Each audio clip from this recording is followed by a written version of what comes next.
Anisha, the editor of Identity, and we're hosting a panel here today at Idle Standard and the Villeroy Boch showroom on shaping hospitality design experiences. We have an amazing lineup of panelists today. Please introduce yourselves and tell us a little bit about what you're working on at the moment. Hi, my name is Henrique. I'm the Middle East Hospitality and Mixed Use Director for DLR Group. We've been working on quite similar, several projects, renovations, new construction, not F&B per se, but we are quite thrilled with the market right now and what it's happening in terms of new ideas and new concepts. So it's been quite fun. I'm Diane Thorsen, Global Hospitality Lead for Gensler, and we're working on some really interesting projects at the moment, including renovations, new builds.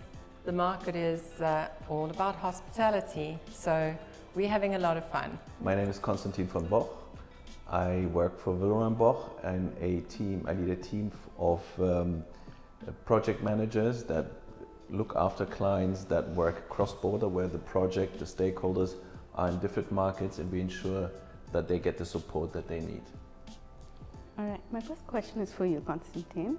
I would like to know that from a product perspective, especially in the region, what has shifted in terms of innovation, in terms of hospitality? For us, obviously, design and functions have always been an important aspect when it comes to defining new products, whether it was the pure interaction with the consumer or the functionality of a shower or a bathroom fixture. And obviously the materiality, the colors, the touch, the surface of a product also has been always an important aspect and is still today. However, over the last few years, the topic of sustainability and then looking really at the full life cycle of a product has become a predominant aspect for us when it comes to developing new products. One example is, for example, our line Alu Plus, which is a shower system which has a much lower footprint than the regular brass that one uses, and it also doesn't use a chrome finish, so it's nickel and cadmium free. And with that, it has really a complete different approach to the market. It was a bit of a risk because in the end, chrome is still the color that everybody wants and knows. But I think it has been very successful in the introduction in a different market segment for us. Okay. Diane, in terms of sustainability, what have you observed as changes in hospitality in the past few years, especially in the region? Well, I think sustainability, when we're talking about hospitality, is very much all-encompassing now. It's not purely about the product. I think guests expect that we will be focusing on sustainable products and sustainable aspects of the design. But we see it moving beyond into true wellness, making sure that the guest experiences at all levels are about relaxation, about the experience, and bathrooms are one of the key aspects of a guest experience. They always have to be really beautiful, they're expecting all of the elements to be part of that experiential journey. And sustainability is something that guests are embracing fully because they want to be part of the solution, not part of the problem. So I think that is something that we as designers really need to embrace. So when it comes to speaking with clients about having sustainability as part of the agenda, has it become easier with time, or do you still come across certain challenges? And if you do, what are the challenges that you come across? Well, I think what's really interesting for us is seeing how operators are really embracing certification now. They are more interested in the LEED certifications, WELL certifications, which is really encouraging for us because it means that we can measure the impact that we're making.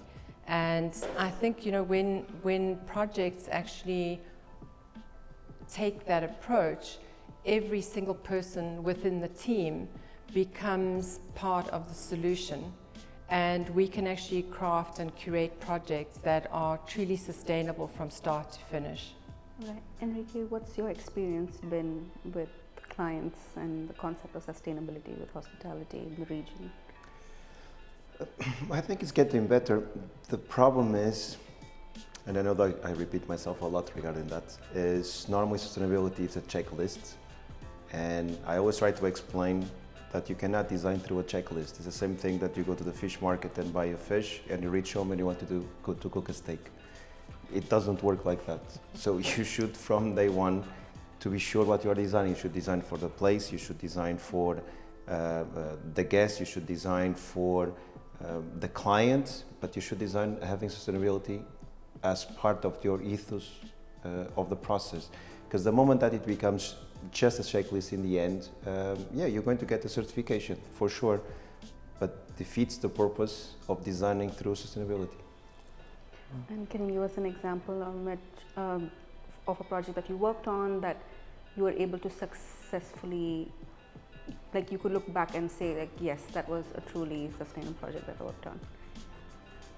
I don't think there's always a true sustainable project. I think that there are clients that are quite keen to explore and to accept the changes in the world and the changes of how a project is done. We did a couple of projects in Saudi, as an example, in Medina, where we just got the certification of that project. And what I think it was quite incredible to see was the project got certification not only through the buildings, but through the master plan. So that means it was actually, from the beginning, the client wanted to push for sustainability project, for a sustainable project. It was not that checklist, it was not, okay, now that it's done, how can we get that gold or platinum or silver gold? It was, how can we do this from day one, from the construction, from the implementation, from the design point of view, and from the construction, because the construction also is part of the entire process, through materials that you select, through vendors, through type of the basic things, how you're going to take the soil from the site, how you're not going to affect or just move an entire plot from one side to the other, an entire soil from one side to the other. So that was quite interested to see that the client was able and keen to do that from day one. But I think what's really interesting, about what you're saying, it shouldn't be a checklist, and I agree with you 100%. I think the projects that we see where the guests are becoming really engaged in participating, like rebuilding coral reefs and understanding how things are constructed and the impact that the guest is making, every element of the process, of the experience, because ultimately, as designers and suppliers, we are crafting and curating experiences. And the more we actually work with the different operators and brands in telling their story through the sustainability lens, we do more than just the checklist. Because I agree, it can become very much just a checklist. Have we met the water requirements, the water saving, the air quality? It becomes very robotic almost, rather than actually how can we really make a difference and curate something really extraordinary as an experience. Yeah, for us, the idea of bringing, going a step further and bringing sustainability, we always have to keep in mind the consumer, the user of the product, because especially in hospitality, where the person does not stay necessarily for a long time, we don't want him to go through a manual on how to use our products. It has to be intuitive, and just to change the way that a faucet opens or the way that the water comes out, it needs to be intuitive so that the experience is not something that I have to confront and think about. It has to be part of the regular ritual of using a bathroom. I think that's the challenge for us. If I just can add a small thing, and I think that it's exactly spot on, is we went from going to an hotel because of the size of the room, going to an hotel because of the spa, or going to an hotel because it was a brand that everybody wanted to try, to, with this new generation, we go to an hotel where sustainability is part of the design of the hotel. how the food is being processed, how is the waste food on the brand, how the materials are coming and from where they are coming. Are we creating an issue for the place where we are building, or it's a project that will embrace the location? So all of that changed the mentality, not only of the architects, that we had to evolve for that, and it was about time, but also the mentality of the developers. Right. Or the operators, because they had to, if they wanted to keep going, they had to embrace also this new generation that wants different things from our generation. Right. And now, how has your process changed when approaching a hospitality project? Now that you've got this new generation who not only looks at the experiential side of things, they also look at the wellness side of things, and they also are looking for sustainability. So there's more stuff being added of considerations while building a space. So what's your starting point? Before was definitely the amenities, the sizes, for the architects. Of course, for the developer was the price. However, the way that we are embracing now or designing is through the guest experience. It's from the moment that the guest arrives to the gate or arrives to the lobby, how it's going to be his entire cycle or experience through the project, how he's going to be welcomed in on the hotel, what he's going to see, what his first view of the project, where he's going to, how the room will affect their mood, how the light will affect their staying, what type of food or what type of F&B experience are you creating? Because everything now goes around the guests instead of being around, I would like to say experience, because I understand that experience can, if you think about resorts in Hawaii where the experience was jet skis and paraglidings and all those things, now no one goes, I'm exaggerating, but people tend to go for the experience to connect themselves to the place where they are, instead of going for the experience of sports or any type of activity. So we design through the length of a guest when he arrives to the hotel. What you, Diane? Yeah, I think typically when we start a process, we will understand everything that we possibly can about the brand expectations, but more than that, we start looking at how we can connect, as you say, with the emotion of the place, because ultimately we design for emotion. That is our job as designers. And so the process actually involves first understanding the place, the culture, the rhythms of the place, the personas who will visit. We try and understand what the signals are in the marketplace so that we can become a design ecosystem, because the design ecosystem allows us to actually gather all the information and then design something with real intention. And when you design something with real intention, you actually then start understanding all the cultural nuances around what the expectations are. And I think that's when you really achieve this perfect balance of guest experience, return on investment. You know, we have to balance everything. It's really tricky. But unless you design something that's really beautiful, we're not going to get the guests. Right. Would you say that aesthetics are key to a guest experience in this day and age, or? I think aesthetics have always been a key factor, but the guest doesn't necessarily understand the depth of what works and what doesn't work. And I think that's where our role comes in as suppliers and designers, to really understand what it is that we need to provide and why it makes something resonate and why people will keep returning. So, you know, that fundamentally is an art, and it's almost like this balance of science, research, art, connecting all of these elements to craft something that's really ultimately an experience for guests. Mm-hmm. Yes, because we think about the different components, the different interactions, but I think we achieve our goal if the client or the guest just comes to the hotel, does his thing, stays, does the activities that they want, and they just have a great experience without thinking about it, because as you said, they don't understand the trigger points that in the mix will make them happy and feel comfortable, whether it's the aesthetics or it's coloring or lights. I think we have to think about it, and then you put the puzzle together for them just to naturally flow through the project and have a marvelous time. I think this is really the challenge. Right. And like, how do you work with stakeholders to create like such experiences across projects as So a supplier? we ask a lot our clients, whether it is obviously the professional clients, what they see, what they want, and the interaction. And sometimes we also involve them at early stages of new product development concepts, just to make sure that we are on the right track. Then when it comes to being closer to launching a product, often we do have interaction with consumers, just to see, did we hit all the marks? Do we need to, if we have option A or B, sometimes we have a question still, what is the better solution?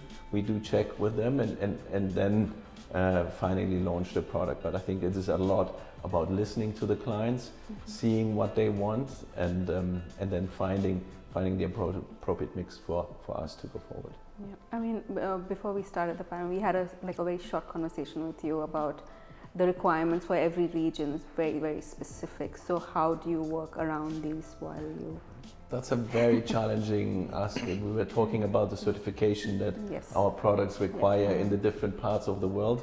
And we as a global player, we try to have one product that fits, in best case scenario, all markets, but some of the technical requirements are just excluding. So we need to have a product that is different. Maybe in the core and the base we can build something that we can adapt then to the needs, but it used to be that we have, you have the European or the North American codes and apply it to them, and you could sell across the globe the products. Nowadays, each market finds their requirements and their importance, and that makes it a huge challenge for development of new products, especially. Right. Diane, do you have clients asking for a very specific product or shifting more, say, towards local, or are there any briefs that specify something? I think it really depends on the brand, it depends on the operator. There are certain operators who align their positioning with specific brands, but we see generally that clients do want to first look at the quality, and they do tend to ensure that the sustainability aspect comes into play, because most of the operators have made a commitment on some level to be net zero, or to have their offerings actually as sustainable. So I think what we try and do is first understand how they are aligning with different brands. There may be some agreements in place, that they will come to us and say, look, we have an agreement with these certain suppliers, and we need to then assess together with them why that would be, how it is. They may have a procurement policy that's in place. So those are the kinds of things that sometimes they work and it's in our benefit, but often they present challenges because there may be something that's more suitable, and that becomes a conversation then, with the developer, with the owner, with the operator, different stakeholders, to have a conversation around why this brand is perhaps better than that brand. All right. Henrique, what? I was thinking when you were talking, and it's always a problem because and the cost is quite important, and we are seeing right now that yes, you want the best quality, the best sustainable piece, you want all of that, but in the end, and I understand why, because in the end it's a business, the part of the budget, it's becoming crucial in these days. Before there was more investment, especially for the 5-star hotel or the 5-star plus hotel, there was more flexibility for us to explore different brands, to explore different options.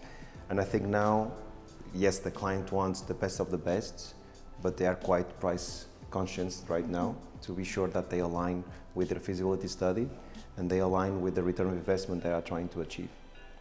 And we noticed that as well, that you come with a sustainable solution, but they're not expecting to be paying more than a normal product. So I think we're at this tipping point where it used to be an advantage as particularity, USP, that it was a sustainable product. Sustainability has to be built in from the beginning, and it has to be not a cost driver, but it has to be just the standard of operation. And we noticed that investors are not willing. They want it, but they're not willing to spend more money. So I think it's up for us as an industry to really move forward so that it just becomes an integral part of who we are and not a differentiator. And I think it is coming obviously from some leaders and opinion leaders and players that move the market, but I think it will in the end drive the rest towards that direction. If you want to play in that segment, you just have to be there. Yeah, there is always the perception that to have the sustainability aspect costs more. And so many times we're saying to clients, that's not the case. It really should just become, as you say, a standard and a norm. And I think that is happening. I think that is changing. The market is definitely just assuming that we as designers and suppliers are going to give a base sustainability approach, which is fantastic because then we can focus on other things. Exactly. Yeah. Exactly. Right. I wanted to shift the topic a little bit and talk a little bit about wellness and why it's so important in hospitality these days. Open to hearing any theories or like actual practical case studies that you guys might have come across? Wellness, like I was mentioned before, I remember that wellness was spa. An hotel had to have a spa, and that's it, checklist. It was a wellness project, and people were going to that project because of the spa. I think wellness now, it's not about one thing only. It's about the full experience that you are giving to the customer, to the guests. The type of lighting that you have, the type of materials that you have, how your bed works, how the comfort of you knowing exactly which lamp will turn on or off with that one, because sometimes it becomes so difficult that I spend 10 minutes trying to find where is the switch to turn off that light, because I cannot find it. And I think all of that is part of that wellness, is part of that experience. And that's why a lot of hotels, specific 5-star hotels, are becoming less to focus on what the guest is going to take from that experience, instead of offering absolutely everything and plus. And I think that it's quite different type of approach. All operators are doing the same thing, even if it's an operator or a brand for that operator that is more, let's use commercial. Even those ones, they are trying to become an experience in itself. If it's a city center hotel, if it's a resort hotel, because it's about this new generation, it's about what they can get as an experience from that place, and we need to design spaces having that in mind. Okay. I think what's really interesting is that for the first time ever globally, there are more people over the age of 65 than there are under the age of 5. And that actually speaks to what we refer to as the optimization culture. I'm the CEO of my own health idea, and where longevity has become a factor across every single project that we're looking at. So, the wellness component has to actually be something that every single hotel, regardless of whether they have a spa or not, has to actually be woven into the DNA of every single project. And, whether it's the offer of vitamin C infused showers, or whether it's the circadian rhythm lighting that's built into the design of spaces, I think it's more about actually how hospitality is shifting its approach to embrace the idea of longevity and wellness as a lifestyle, and how can we as suppliers, designers, operators, developers understand what trend is happening in the marketplace and move our attention to embrace this wider range of guests. So we're no longer designing for a guest who's wanting very pigeonholed experiences. We're actually finding that every project that we're working on actually has this concept of longevity, wellness. It's become something that's almost a norm, like sustainability has become a norm. Wellness is the same thing. Right. If I can add just a thing, because you were talking, there's an hotel in Germany, I saw that last month, where everything, it's about wellness and it's about longevity. So you arrive and you go to the doctor will make all the tests to you, and then he will tell you what you're going to eat on that night, what time you're going to sleep, what time you're going to take a shower. So the entire journey, it's just about wellness. It's not about your experience in terms of if there's a spa, if there's no spa. No, it's how you, like a top athlete, how you reach to this point and how we can go out having a better quality of life. And I think that's exactly what's happening. It's about quality. It's never about, right now it's never about, okay, I'm offering 5 restaurants. No one is. Right. It's differentiation.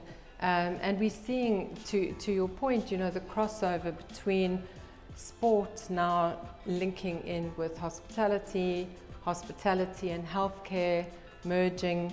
And I'm sure you're experiencing the same thing with products. The products need to be able to actually respond to that as a trend, with this merging and blurring of the lines between sport, hospitality, residential. Yeah, and I mean, I think this sort of science base, what is the well-being, that makes it easy. It is difficult when you're trying to put a product together or a hotel where the well-being is defined by the individual and everybody's looking and being, feeling in a sense of well-being with a different, touch point, different aspects. And I think this hotel that you mentioned, where it's science-based, and that's a little bit easier it becomes easier to design towards it, because it's a common understanding. When it's trying to please everybody with the options and the possibilities, that's where it makes it really difficult to find the right mix, I feel. I'd like to ask you, Constantin, well, developing products for, because now the concept of a bathroom and the concept of wellness are kind of getting merged into each other, and it's quite often that people look at it as a sacred space, but I'd be interested in knowing how you work with designers and architects sometimes to create that sort of a mood or a setting, and what's changed in recent years. Right, so we touch nearly every product category in the bathroom, and that helps us to really put a concept together where the interaction between the different areas in the bathroom support it. Obviously, design ideas and that puts the whole room together. I think that there is much more than our products, and we're just trying to see how do we support it, and what functions do we need in our showers so that you are receiving this cleanse and this really relaxation in a shower space or in a bathtub. How deep does a bathtub have to be? Temperature, flow of water, music, etc. This is all coming together. We are just bringing the expertise in multiple areas together into the space and help create whatever vision the designer has for the bathroom. And what differences have you seen if you've worked across markets in terms of the rituals that go into the wellness spaces? Because I understand they differ culturally, they really differ. Oh, absolutely. I think that's one of the areas that is the most fascinating when you look at, the cross cultures, and we have conversations with our teams in Japan. And, we're working on an amazing luxury project in Japan at the moment, together with our team. And for them, wellness is something like, when we talk about wellness, they they don't understand why we're asking the question, because for them it's part of the lifestyle. So their onsens and the rituals around the onsens are something that is just embedded into their lifestyle, and that's almost their hospitality experience is built around that experience, where you have all of these different offerings that create a full day experience. But beyond that, you know, they will have things like forest bathing and sand baths, where, you know, they are buried in, not buried so that they are totally buried, but, you know, they will have this experience of being submerged under heated sand, which, you know, is very therapeutic because of all the minerals that the body absorbs. But each culture comes with a different approach to wellness depending on what is on offer. And I think, again, everything is about intentionality. So when you see, you know, what the spas are doing now and what's on offer, it approaches the whole person.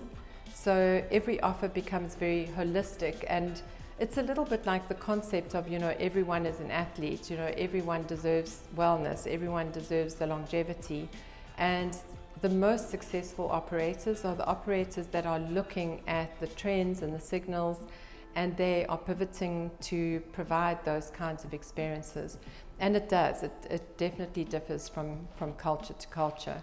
But I think there's also a blurring of the cultures, you know, so there's an offer of the Japanese coming in, you know, there's certain operators where they're specifically looking at wellness as their underlying offering. And, you know, we know those brands really well, and that attracts a certain market segment and guest. People are looking for that as part of their holiday experience.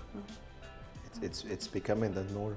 It's that thing that normally we will listen or hearing on a movie saying, let's do a spa day. That doesn't exist exactly like it was before. The spa day was a day that you're going to do all of those things, and that's it. Now, that's your normal day. You will go through, not every day of course, but you go through several processes of well-being, even if it's at your own house. And that means when you go to a hotel, you're expecting that and plus. Mm-hmm. And I think that before you had, let's say, 10 treatments, and now you have basically a list that can be combined to align what you already are doing at home. So it's part of your day-to-day life. It's part of who you are, instead of being just something that you will do once a month or mm-hmm. once every 6 months. And I think it's, for me, it's quite intriguing, because you need to design thinking that everybody is individual and everybody has their own way of utilizing the space. So because of that, you are not designing for the masses anymore. You need to design for the experience of that guest that comes from Japan or can come from the US. And they have different needs, they have different mentality, so different experience. And all of that needs to be part of the design, so you can keep, and that's why brands are doing that very well, the operators, because they need to be a place where everybody can have something that will be for them only, so they can keep coming. Yeah, I mean, if you see now the guest rooms typically will have the yoga, you'll be able to download an app, you know, you will have different people talking you through exercises that you can do in room, and then, you know, the offer again of the products that are within the bathroom spaces. I think all of that is actually the operators looking to differentiate, because there's so many operators in the market now, and so they're looking at how they can actually take on board these changes that are happening and how they can integrate that into personalization. Because that's really what's driving hospitality at the moment, is how to personalize the experience. See, when you were saying yoga, so I had a couple of friends, Indian friends, and they told me all the time, for you it's yoga, for us it's a Monday. Because it was part of the experience. It was nothing that was done where you go one day to the classroom and you do all of that, and then you come out and you feel good of yourself. And my friends, they basically told me, no, that's Monday and Tuesday and Wednesday. It's just part of what we do. And that's why I think it's quite interesting to see, going back to Japan, is for us that we are designing things that we believe that will cater specific people, or it will include everybody and all of that. And then when you go to Japan, it's like, it's the normal thing. The kids eat healthy, the kids have exercise every day. So it's part of who you are.